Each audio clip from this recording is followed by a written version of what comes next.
My name is Karen, and at 37 years old, I had everything figured out. I worked as a senior project manager at Lancaster Investment Group, one of the biggest firms in the city. After 8 years of climbing the corporate ladder, I was finally leading the major accounts, the ones that made the company millions. My hard work paid off. Last year, I finally bought my dream apartment in Westlake Towers. 2 bedrooms with floor-to-ceiling windows and a view of the city skyline that made every late night at the office worth it. 6 months later, I added a Mercedes to my list of achievements. Nothing too flashy, but nice enough to make me smile every time I got behind the wheel. As my financial situation improved, my family started to take notice. "Karen, honey, your father and I are having trouble with the mortgage," my mom said during one of our Sunday dinners. "The payments keep going up, and with his back problems getting worse, I couldn't say no to them. They'd raised me, sacrificed for me, so I took over their mortgage payments and started covering their utility bills too. My younger sister, Melissa, needed help too. She was 29, working as a graphic designer, but barely making enough to cover her bills.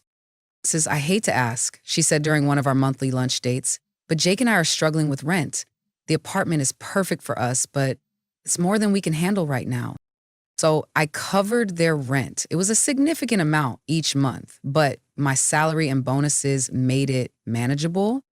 My routine was comfortable. Weekdays were for work, weekends for relaxing or sometimes catching up on projects. Every other Sunday was family dinner at my parents' house in the suburbs where I grew up. Mom would cook her famous pot roast, Dad would talk about neighborhood gossip, and Melissa would show off her latest design projects. It was a good life, predictable, secure. Then came my trip to Costa Rica. It was supposed to be just 2 weeks of relaxation. I'd been working nonstop on the Sanders merger and needed to disconnect. White sand beaches, tropical drinks, and absolutely no emails. That was the plan. What wasn't in the plan was meeting Michael. He was staying at the same resort, traveling alone like me. We met at the hotel bar my second night there. "Is this seat taken?" he asked, gesturing to the empty stool next to me. He was tall with dark hair, starting to gray at the temples, laugh lines around his eyes. Not movie star handsome, but attractive in a comfortable way. "It's all yours," I replied. One drink turned into 3. We talked about everything and nothing. Our jobs, he was in architecture, our hometowns. He was from Seattle, our favorite books. By the end of the night, we were walking along the beach under the stars. We spent most of the next 2 weeks together, hiking through the rainforest, snorkeling in crystal blue waters, drinking too much wine at dinner, and yes, spending nights in my room. It wasn't love. We both knew that. It was 2 adults enjoying each other's company with the clear understanding that it ended when our vacations did. We said goodbye with a kiss and went our separate ways. I returned to my regular life, threw myself back into work, and tried not to think too much about those 2 weeks. But 3 weeks after coming home, I started feeling sick in the mornings. At first, I blamed it on stress from work. Then, when I missed my period, a different explanation began to take shape in my mind. I bought a pregnancy test on my way home from work one evening. My hands were shaking as I waited for the result in my bathroom. 2 pink lines. I took another test the next morning. Same result. At 37, pregnant from a vacation fling with a man whose last name I didn't even know. This wasn't part of the plan. This wasn't supposed to happen to someone like me, someone responsible, someone who had her life together. For days, I walked around in a daze, going through the motions at work while my mind raced through all the options and scenarios. I could terminate the pregnancy. That would be the practical choice. I could try to find Michael, though I had no idea how. Or I could do this on my own. Strangely, as the shock wore off, I found myself warming to the idea of becoming a mother. I had a good job, financial stability, a nice home. I could provide for a child. And while I'd never consciously thought about having children, I realized I didn't want to give up this unexpected chance. By the time the next family dinner rolled around, I had made my decision. I was going to keep the baby. Now I just needed to tell my family. I spent the entire drive to my parents' house rehearsing what I would say. I was 37, financially stable, and perfectly capable of raising a child on my own. Still, my stomach churned with anxiety as I pulled into their driveway. Mom greeted me at the door with a hug. "You're late," she said. "Dinner's almost ready." We settled around the table, passing dishes and making small talk about work and neighborhood gossip. I barely touched my food, waiting for the right moment. Finally, as Mom brought out dessert, I took a deep breath. I have something to tell you all, I said, my voice steadier than I felt. 3 pairs of eyes focused on me. I'm pregnant, about 7 weeks along. The silence that followed was deafening. Mom's fork clattered against her plate. Dad froze with his coffee cup halfway to his mouth. Melissa's eyes widened. But who's the father? Melissa asked. I explained about Michael, the vacation fling, how we hadn't exchanged contact information. So some random guy knocked you up and disappeared, Melissa said, her tone sharp. He didn't disappear. We both agreed it was just a vacation thing. Karen, Mom said slowly, have you considered your options? I knew what she meant. I've thought about it a lot. I'm keeping the baby. Dad, who had been silent until now, shook his head. Karen, think about what you're saying. You're 37, single, with a demanding career. This isn't the time to have a child, especially not one from this situation. Your father's right, Mom chimed in. You should get rid of it before it complicates your life. You're not getting any younger, and pregnancy at your age can be risky. I stared at them, shocked. I'd expected questions, concerns, maybe even disappointment, but not this immediate push for termination. What about the father's medical history? Melissa asks. You don't know anything about him. What if the baby is born with problems? What if there's something genetically wrong with it? The baby, I said, emphasizing each word, is going to be fine. You can't know that, Mom argued. Karen, be sensible. This isn't how you planned your life. Plans change, I replied, feeling anger rising. I thought you'd be supportive. That's not fair, Mom said. We're concerned about you. No, you're concerned about yourselves. I stood up, pushing my chair back. I'm having this baby, with or without your support. And if you can't accept that, then maybe we need some distance from each other. Don't be dramatic, Dad said. Sit down and let's discuss this rationally. There's nothing to discuss. I've made my decision. I grabbed my purse and headed for the door. I thought family was supposed to stick together no matter what. I guess I was wrong. I left without looking back, tears blurring my vision as I drove home. They'd call when they calmed down, I told myself. They'd come around once they had time to process the news. The next morning, my phone rang. It was Mom. Karen, honey? Her voice was contrite. I'm sorry about last night. We were just shocked. You told me to abort my baby. We were concerned, that's all. But you're right, it's your decision. Let's forget about what happened and move forward. I hesitated, then sighed. Okay, Mom. Good. So we'll see you at Sunday dinner next week? Yeah, I'll be there. The following weeks were tough. Morning sickness hit me hard. Except it wasn't just in the morning. I was nauseous all day, barely able to keep food down. After 2 weeks of struggling at work, my boss called me into his office. Karen, I'm concerned you're not yourself lately. I hadn't planned to tell anyone at work yet, but the concern in Richard's eyes broke my resolve. I explained my situation. I see, he said. Well, congratulations are in order then, but you need to take care of yourself. Why don't you take some time off? I can't. I have projects to manage, clients depending on me. The projects will be here when you get back. Take unpaid leave if you need to, but get some rest. Eventually, I agreed. With my savings, I could afford a few months without income. Mom and Melissa visited regularly during my leave. They'd bring groceries or homemade soup, but there was always an undercurrent to their concern. Still so sick, Mom would say, fluffing my pillows. If only you'd listen to us, you wouldn't be suffering like this. It'll be worth it, I'd reply. Melissa was more direct. I don't know how you're going to manage alone. Babies are expensive and demanding. I've been saving for years, I reminded her. I've got enough to cover maternity leave and then some. One afternoon, as Mom was fixing tea in my kitchen, she hesitantly brought up finances. Karen, your father and I were wondering about the mortgage payment for next month. Don't worry, I assured her. I've set up automatic transfers. I can still help with the bills. Her relief was palpable. Oh, thank goodness. And Melissa's rent? That too, I told you I've prepared for this. She hugged me tightly. You're such a good daughter. As she left that day, I couldn't help wondering if her concern was genuinely for me or for the financial support I provided. But I pushed the thought away. They were family. Of course they cared about me. My pregnancy dragged on through seasons of discomfort. The morning sickness eventually subsided, only to be replaced by backaches, swollen feet, and a constant feeling of exhaustion. But with each ultrasound, each tiny kick, I grew more certain I'd made the right decision. "It's a boy," the technician told me during my 20-week scan. A son. I was going to have a son. I'd asked Melissa to come with me that day, hoping to build some enthusiasm in at least one family member. She sat beside me, watching the screen with an unreadable expression. "Isn't it amazing?" I asked, pointing to the perfect outline of his profile. She replied, then quickly changed the subject. "So, have you talked to HR about your maternity leave? How long will you be away from work?"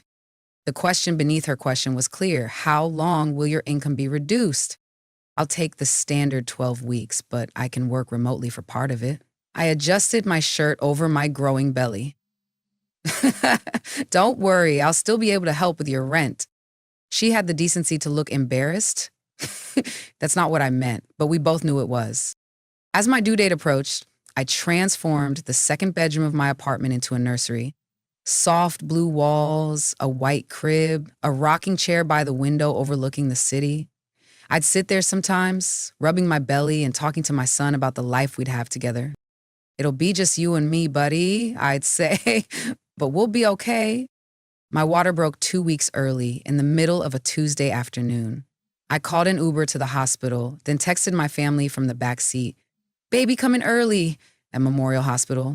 Mom was the first to arrive, followed by Dad and Melissa a few hours later. They sat in the waiting room while I labored, occasionally sending texts, asking for updates.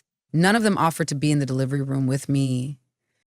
After 16 grueling hours, my son entered the world, red-faced and screaming with healthy lungs. 7 pounds, 3 ounces, the nurse announced. "He's perfect."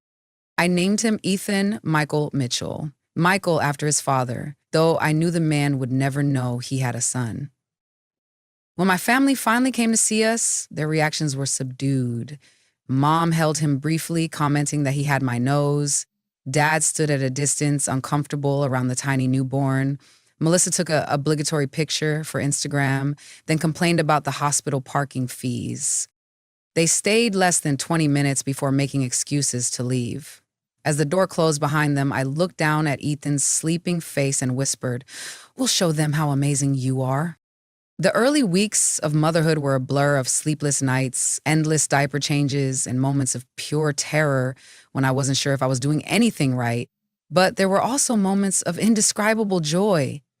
Ethan's first real smile, the way he'd grasp my finger with his entire tiny hand, the peaceful weight of him sleeping on my chest. Mom visited occasionally, always with some reason why she couldn't stay long or why she couldn't watch Ethan while I showered or napped. "My arthritis is flaring up," she'd say. I don't trust myself to hold him properly. Or, "I've got that book club meeting I can't miss." After 6 weeks of this, I finally confronted her. "Mom, I really need some help. I haven't slept more than 3 hours straight since he was born." She looked uncomfortable. "Karen, your father and I are too old to be chasing after a baby. We raised our children already. I'm not asking you to raise him, just to watch him for a couple of hours sometimes. Why don't you hire a babysitter? You can afford it." And there it was, the expectation that I could afford to solve all my problems with money, the same money that was supporting them. I didn't argue. The next day, I called a babysitter agency and arranged for part-time help. When my maternity leave ended, I negotiated a flexible schedule with Richard that allowed me to work from home 2 days a week. On the other days, the babysitter, Maria, would come to watch Ethan. It wasn't ideal, but we made it work. I was exhausted most of the time, juggling conference calls and project deadlines while also trying to be present for every milestone in Ethan's development. But watching him grow was worth every sacrifice. My family settled into a pattern of polite distance. They'd ask about Ethan during our phone calls, but in a perfunctory way. Sunday dinners at their house resumed, but they never seemed to have any toys for Ethan or baby-friendly food. He was tolerated, not welcomed. "He's so active," Mom would complain when Ethan would crawl around their living room. "Can't you keep him in one place?" "He's a baby, Mom, not a houseplant." The pattern continued as Ethan grew from baby to toddler. By his second birthday, I had stopped expecting my family to be involved in his life in any meaningful way, but I kept inviting them to his milestones, kept bringing him to Sunday dinners, hoping something would change. When Ethan turned 3, he began to notice the difference in how people treated him. "Gamma mad?" he asked one Sunday after Mom had snapped at him for touching a crystal figurine. "No, sweetheart, Grandma's just worried about her things." But he was perceptive, my boy. He stopped trying to hug my father after being brushed off too many times. He clung to me during family gatherings, shy and uncertain in a way he never was at daycare or around Maria. One day, Melissa showed up at my apartment unannounced. Ethan was playing with blocks in the living room while I was reviewing work documents. "Hey," she said, hugging me briefly. "Got a minute to talk? Jake and I have finally set a date." "That's great. When's the big day?" "June the 15th. We've found the perfect venue, that new event space overlooking the harbor, and I picked out my dress already." "Sounds lovely," I said, genuinely happy for her. "I'm honored to be part of your special day." Melissa cleared her throat. "Actually, that's what I wanted to talk to you about. I need your help with the wedding." I nodded, assuming she wanted advice or perhaps for me to handle some organizational details. "Of course, what do you need?" "Well," she hesitated, then rushed on. "We've calculated everything, and with the venue, catering, flowers, dress, photographer, it's going to cost about $70,000. I nearly choked on my coffee. $70,000? That's a lot. "It's actually quite reasonable for a proper wedding these days," she said defensively. "Anyway, we were hoping you could help us out. Financially, I mean." I looked at her in disbelief. "Melissa, that's way more than I can afford to give you. I have a child now. I have expenses, savings for his education, my own retirement to think about." Melissa's gaze shifted to Ethan, who was now back at his blocks, and I could have sworn I saw a flash of resentment in her eyes. "Fine," she said coldly, standing up. "I'll talk to Jake and see what we can figure out." As she headed for the door, she barely acknowledged Ethan's cheerful "bye-bye." I watched her go with a growing sense of unease. Something had shifted, and I wasn't sure things would ever be the same between us again. The week after Melissa's visit was unusually quiet. No calls from Mom checking in, no text messages from my sister about the wedding. The silence was strange, but I was too busy with work and Ethan to dwell on it. Then Friday evening, I noticed Melissa had posted on Instagram, "Family dinner tomorrow night, can't wait." I frowned at my phone. No one had invited me. I texted Mom, "Dinner tomorrow night?" 3 hours later, she replied, "Oh, just a small thing. Didn't think you'd want to bring Ethan out so late." It was a flimsy excuse. Our family dinners were always at 6, well before Ethan's bedtime. I was being deliberately excluded. "Okay," I texted back, not wanting to start an argument. Saturday evening, I was giving Ethan his bath when my phone chimed with a new message. It was from Melissa, a video. I assumed it was something cute she wanted to share, so I opened it while Ethan splashed happily in the tub. The video showed my parents' dining room. The camera was shaky, clearly being held by someone who'd had a few drinks. My family sat around the table, wine glasses in hand, faces flushed. "Here's to us," Dad was saying, raising his glass. "Still family," Mom agreed. "Speaking of family," Melissa's voice came from behind the camera, slightly slurred. "Have you noticed how different Karen's been since the baby?" My heart sank as I continued watching. "God, yes," Dad grumbled. "Won't spend a dime on anyone but that kid." "Remember when she used to be generous?" Mom chimed in. "Now it's all, I have to save for Ethan's college," or "Ethan needs new shoes." $30,000, Melissa complained. "That's all she'd give me for my wedding. She used to be so much more helpful before that burden came along." "It would have been better if she'd listened to us in the first place," Mom said, her words making my blood run cold. "If she'd just gotten rid of it when we told her to, everything would be normal." Dad nodded. "That kid ruined everything. She's not even the same person anymore." "To life before Ethan," Melissa laughed, raising her glass. The others joined in the toast, laughing. The video ended. I sat frozen, staring at my phone, tears streaming down my face. Ethan splashed water at me, oblivious to my distress. My phone buzzed again, another message from Melissa. "Jake, you've got to see this. It's hilarious." She'd sent the video to me by mistake. It was meant for her fiancé. I quickly saved the video, a cold anger replacing my initial shock. Then I noticed the video had disappeared from our chat. She deleted it remotely, realizing her error. The next morning, my phone rang. It was Melissa. Hey, sis, she said too brightly. Everything good with you and Ethan? Fine, I replied, keeping my voice neutral. Why do you ask? No reason, just checking in. She paused. So, about that money for the wedding? I'll transfer it soon, I said, hiding my disgust. Don't worry. Great, you're the best. Talk later. She hung up, obviously relieved that I hadn't mentioned the video. Instead of sending the money, I logged into my banking app and made different changes. First, I canceled the automatic transfers to my parents' mortgage account. Then, I deleted the recurring payment for their utility bills. Finally, I removed the transfer for Melissa's rent. It took a week for them to notice. My phone rang on a Tuesday night. Mom, her voice, frantic. Karen, the bank called. They said, our mortgage payment is late. There must be some mistake with your transfer. There's no mistake, I replied calmly. I've stopped the payments. I've also canceled the utility payments and Melissa's rent. There was a shocked silence. Karen, we need that money. We can't afford. That's not my problem anymore. What's gotten into you? She demanded. Is this because we didn't invite you to dinner? That was Melissa's idea, not mine. I have to go, Mom. Ethan needs me. I hung up before she could respond. The next day, there was loud knocking at my door. Through the peephole, I could see my parents and Melissa all looking angry. I considered not answering, but decided it was time to face them. I opened the door and they stormed in. What the hell, Karen? Melissa shouted. My landlord called. The rent's late. I remained calm. I'd like to show you something. I took out my phone, opened the video Melissa had accidentally sent me, and pressed play. Their faces paled as they watched. When it ended, there was a long silence. Melissa spoke first. You weren't supposed to see that. Clearly, I replied. We were just blowing off steam, Mom tried to explain. We'd had too much wine.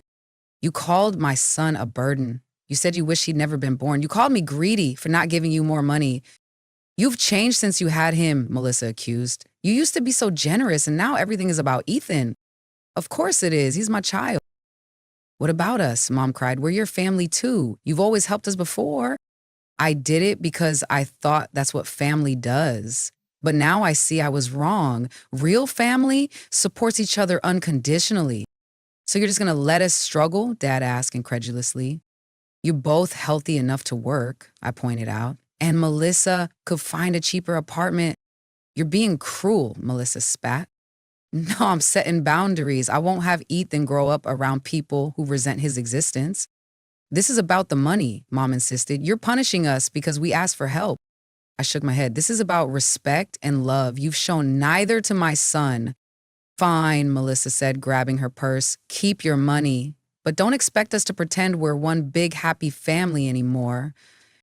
Oh, I don't expect anything from you, I replied. Not anymore. They left, slamming the door behind them. Over the next few weeks, they tried to contact me, calls, messages, even a letter from Mom begging me to reconsider. I blocked their numbers and returned the letter unopened. Through mutual acquaintances, I heard that my mother had gotten a part-time job to help with bills. Dad had started driving for a rideshare company. Melissa had moved back in with them, her wedding postponed indefinitely. Some nights I wondered if I'd been too harsh. But then I'd look at Ethan sleeping peacefully, innocent and perfect, and know I'd made the right choice. 6 months later, I received a promotion at work.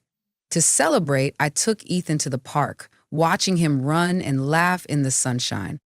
Just us, buddy, I said as he climbed into my lap for a snack. Just us, he repeated, grinning up at me. Love you, Mommy. Love you too, sweetheart, more than anything. And in that moment, I knew we would be okay. We had each other, and that was enough, more than enough. It was everything.